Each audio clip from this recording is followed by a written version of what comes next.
Assalamualaikum warahmatullahi wabarakatuh. Video ini diperuntukkan untuk memenuhi salah satu tugas statistik terapan pendidikan dosen pengampu Profesor Dr. Hajar Rahayu Karyadinata MPD mengenai analisis N-gain.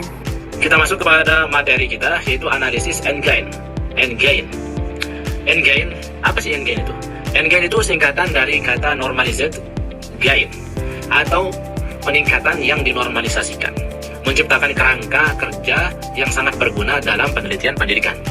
Uji N-gain adalah suatu metode yang umum digunakan untuk mengukur efektivitas suatu pembelajaran atau intervensi dalam meningkatkan hasil belajar peserta didik. Baiklah, kita perhatikan kata kunci pada slide ini. Uji N-gain memberikan landasan yang kuat untuk mengevaluasi kontribusi, model, atau metode pembelajaran terhadap pemahaman siswa. Nah, apa itu landasan yang kuat? Marilah kita analogikan seperti ini. Misalnya, kita itu mengajar dengan metode A, lalu nilai siswa itu naik menjadi 20 poin. Nah, apakah itu karena metode kita yang hebat, atau karena mungkin soal post-testnya yang terlalu mudah? Nah, dengan uji N-gain menjawab pertanyaan itu, karena uji N-gain ini membandingkan peningkatan yang benar-benar terjadi dengan potensi peningkatan maksimal yang mungkin akan dicapai oleh siswa. Nah, jadi jika kita sedang melakukan penelitian, baik itu membandingkan dua model pembelajaran, gunakanlah uji N-gain, karena hasilnya akan menjadi bukti kuantitatif yang bisa dipertanggungjawabkan. Tidak hanya sekedar opini saja, tetapi benar-benar menunjukkan apakah metode tersebut efektif atau tidak. Baiklah, selanjutnya mengenai fungsi analisis N-gain. Apa saja sih fungsi analisis N-gain ini? Yang pertama, analisis N-gain mengukur perubahan relatif antara tingkat pemahaman atau hasil belajar peserta didik sebelum dan sesudah suatu pembelajaran. Apa maksudnya perubahan yang relatif itu? Nah, bukan hanya sekedar nilai selisih pretest dan post-test saja, melainkan perubahan yang dibandingkan dengan potensi maksimal siswa. Jadi, siswa tersebut lebih dekat nilainya kepada kesempurnaan atau tidak. Nah, dengan N-gain menjawab pertanyaan seperti ini, mengukur perubahan yang relatif. Yang kedua, dengan melakukan perbandingan ini, analisis N-gain memberikan wawasan yang mendalam kepada para guru mengenai efektivitas suatu kurikulum atau metode pengajaran tertentu.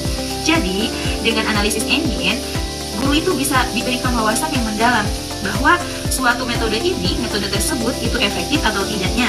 Dan kemudian, hasilnya dapat menggambarkan secara kuantitatif sejauh mana peserta didik itu telah menguasai materi pelajaran yang diajarkan. Nah, dengan menggunakan analisis N-gain ini dapat menggambarkan secara kuantitatif, secara keseluruhan, dan secara berdasarkan perhitungan angka bahwa sejauh mana sih peserta didik ini telah menguasai materi yang diajarkan sebelumnya. Nah, untuk nilai rumus N-gain, yaitu nilai post-test dikurangi pre-test dibagi dengan skor maksimum dikurangi pre-test. Artinya, kita menghitung peningkatan yang terjadi, lalu dibandingkan dengan peningkatan maksimal yang mungkin telah dicapai oleh siswa. Dengan cara ini, hasilnya menjadi lebih adil dan tidak bias terhadap nilai awal siswa. Nah, hasil N-gain dibagi menjadi 3 kategori. Jika nilainya lebih dari atau sama dengan 0,7, maka termasuk kategori tinggi. Jika di antara 0,3 sampai 0,7, maka ini termasuk juga kategori sedang. Apabila nilai atau hasil dari analisis N-gain ini kurang dari 0,3, maka ini termasuk nilai yang kategorinya adalah nilai yang rendah. Nah, dengan melihat kategori-kategori nilai di atas yang telah disebutkan tadi, dapat membantu kita untuk memahami apakah pembelajaran tersebut berhasil atau belum. Jadi nanti ketika kita melihat proses pembelajaran yang telah dilaksanakan dengan menggunakan analisis N-gain, maka bisa dibuktikan dengan nilai hasil yang telah tadi dirumuskan, dengan nilai yang tadi telah ditentukan, dengan nilai yang telah tadi dicari. Dan jika ternyata nilainya kurang dari 0,3, maka bisa dipastikan pembelajaran atau metode yang digunakan oleh guru dalam proses pembelajaran itu kurang efektif atau bisa dibilang juga tidak efektif. Maka dengan adanya hasil yang telah tadi ditentukan, guru bisa mengevaluasi proses pembelajaran, apakah harus mengganti metode yang telah digunakan atau meningkatkan lagi kualitas pembelajaran yang lebih maksimal lagi. Baiklah, selanjutnya kita akan menentukan tingkat keefektifan pembelajaran. Nah, berdasarkan tabel kriteria penentuan tingkat keefektifan berikut. Selain N-gain, kita juga dapat menginterpretasikan presentasi efektivitas secara langsung. Bisa dilihat tabel berikut, bahwa jika nilainya itu kurang dari 40%, maka interpretasinya itu adalah tidak efektif. Apabila nilainya itu 40% hingga 55%, maka bisa dikatakan kurang efektif. Nah, jika 56% hingga 75%, maka bisa dikatakan cukup efektif. Nah, apabila nilainya lebih dari 76%, maka ini bisa dikatakan efektif. Misalnya, jika rata-rata peningkatan skor siswa itu mencapai 80%, maka pembelajaran tersebut bisa dikatakan efektif. Begitu pula sebaliknya, jika nilai rata-rata peningkatan atau jika nilai rata-rata peningkatan skor siswa itu mencapai kurang dari 40%, maka justru pembelajaran tersebut dikatakan tidak efektif. Nah, tabel ini berguna untuk melengkapi analisis NGEN agar lebih mudah dikomunikasikan kepada para pemangku kepentingan. Ini merupakan skor hasil dari kemampuan pembelajaran PAI siswa antara sebelum dan sesudah diterapkannya pembelajaran multimedia interaktif. Nah, jumlah siswa yang kita ambil yaitu 30 orang siswa. Di sini kita harus persiapkan terlebih dahulu nilai p-test ataupun post-testnya, sehingga kita dapat memproses untuk kita analisis NGEN yang akan kita lakukan nanti.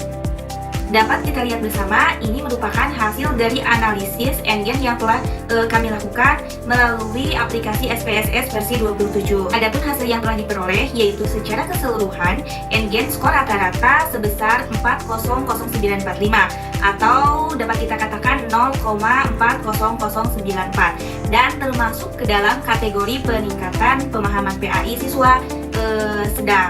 Nah, adapun presentasi NGEN yang diperoleh dari analisis NGEN yang telah kita lakukan sebelumnya terdapat kita dapat peroleh sebesar 40,094%. Nah, ini termasuk ke dalam kategori kurang efektif. Nah, ini merupakan hasil dari analisis yang sebelumnya telah kita lakukan dari nilai p-test ataupun post-test siswa yang sudah kita terapkan multimedia dan yang belum kita terapkan pembelajaran multimedia interaktif. Nah, adapun kesimpulannya dari hasil analisis NGEN yang telah kita lakukan tadi, yang pertama, peningkatan pemahaman pelajaran PAI pada kategori sedang terdapat 16 orang. 16 orang dari 30 siswa ini yaitu 53%. Yang kedua, peningkatan pemahaman pelajaran PAI pada kategori rendah yaitu terdapat 11 orang siswa. 11 orang siswa dari 30 siswa yaitu 37%. Yang ketiga, peningkatan pemahaman pembelajaran PAI pada kategori tinggi yaitu terdapat 2 orang siswa. 2 orang siswa dari keseluruhan 30 yaitu 7%. Yang keempat, peningkatan pemahaman pembelajaran PAI pada kategori tidak terjadi peningkatan yaitu terdapat 1 orang. 1 dari 30 orang siswa yaitu 3%. Dari keseluruhan tersebut kita dapatkanlah 100%. Mungkin itu yang dapat kami sampaikan, kurang dan lebihnya mohon dimaafkan. Wassalamualaikum warahmatullahi wabarakatuh.